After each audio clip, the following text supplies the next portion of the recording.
జగన్ గారు ఏం తీసుకొచ్చినా బురద జల్లటం.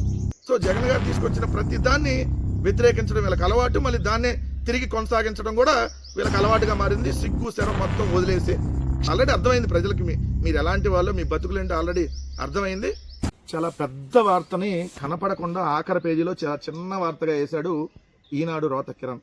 ఏంటి ఆ వార్త అంటే, సెకీ నుంచి 300 మెగావాట్ల విద్యుత్ కొనుగోలుకు అనుమతి. కనెక్టివిటీ అందుబాటులోకి వచ్చిన తర్వాత 2021 డిసెంబర్లో కుదిరిన ఒప్పందం ప్రకారం సెకీ అంటే solar energy corporation of India నుంచి 300 మెగావాట్ల విద్యుత్ కొనుగోలు చేసేందుకు ప్రభుత్వం విద్యుత్ సంస్థలకు అనుమతి ఇచ్చింది. సో అంతర రాష్ట్ర అంటే ఎలాంటి ఇంటర్ స్టేట్ ట్రాన్స్మిషన్ ఛార్జీలు నష్టాలు లేకుండా సరఫరా జరగాలని స్పష్టం చేసింది. ప్రస్తుత ఒప్పందాల ప్రకారమే కొనుగోలని. ఎలాంటి ఇంటర్ స్టేట్ అంటే ఇదేంటి, జగన్మోహన్ రెడ్డి గారు ముఖ్యమంత్రిగా ఉన్నప్పుడు సెకీతో కుదుర్చుకున్నటువంటి ఒప్పందం. అప్పుడు సెకీతో ఒప్పందం కుదుర్చుకొని ₹2.49 7,000 మెగావాట్ల విద్యుత్తుని ₹2.49 25 ఏళ్ల పాటు సెకీ సరఫరా చేసే విధంగా 2021 సెప్టెంబర్ 15న జగన్మోహన్ రెడ్డి గారి ప్రభుత్వం ఒప్పందం కుదుర్చుకుంటే కేంద్ర ప్రభుత్వ రంగ సంస్థ సెకీతో అదానీతో లంచం తీసుకున్నారు. FBI అరెస్ట్ చేయబోతుంది, తాడేపల్లి లంచాలు అయ్యి అని చెప్పి ఈ గాలి పేపరే గాలి వార్త రాసింది.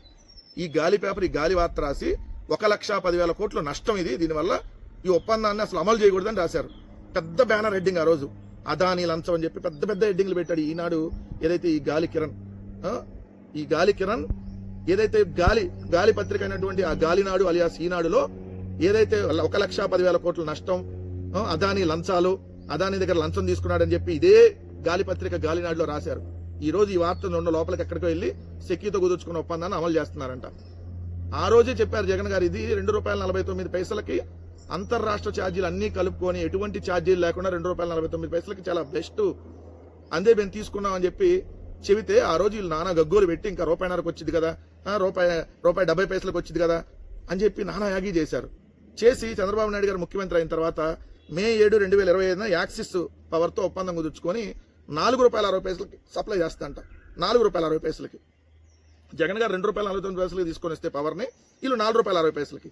అలానే విజయవాడలో ఉన్నటువంటి ఆంధ్రజ్యోతి రాధాకృష్ణకి సంబంధించినటువంటి యాక్టివ్ పవర్ ప్లాంట్ 2025 జూన్ 7 నుండి 15 ఏళ్ల పాటు ₹2.50 సప్లై చేసేటట్టు. మరి ₹2.49 కంటే ₹2.50 పైసా ఎక్కువ. రెండోది వాళ్ళు ఎక్కడో వేరే స్టేట్ నుంచి ఇక్కడికి తీసుకొని సప్లై చేస్తున్నారు. మరి ఇది మన ఓన్ స్టేట్ లో ఉంది కదా, మనకు సంబంధించిన రిసోర్సెస్ అన్నింటినీ వాడుకుంటుంది కదా, మరి అప్పుడు ₹1.5 ఇవ్వాలి కదా. మరి ఆంధ్రజ్యోతి రాధాకృష్ణ 2.5 కట్టిస్తారు.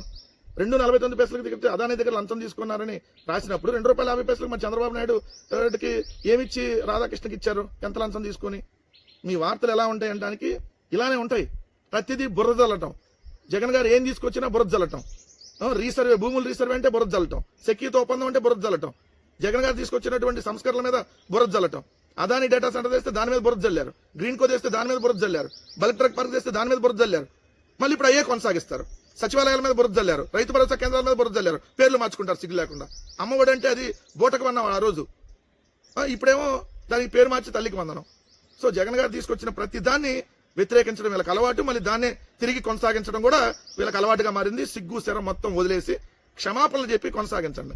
ముక్కు నేలకు రాసి క్షమాపణ చెప్పి మేము బతుకులు అంతే, మేము అలానే ప్రచారం చేస్తామని చెప్పి కొనసాగిస్తే అప్పుడు ప్రజలకు ఆల్రెడీ అర్థమైంది. ప్రజలకి మీరు ఎలాంటి వాళ్ళు, మీ బతుకులేంటి ఆల్రెడీ అర్థమైంది. శాశ్వతంగా ఈ తెలుగుదేశం కూటమి ప్రభుత్వాన్ని బొందలో పెడతారు. ఇది ఖచ్చితంగా జరిగి తీరుద్ది అనేది వాస్తవం.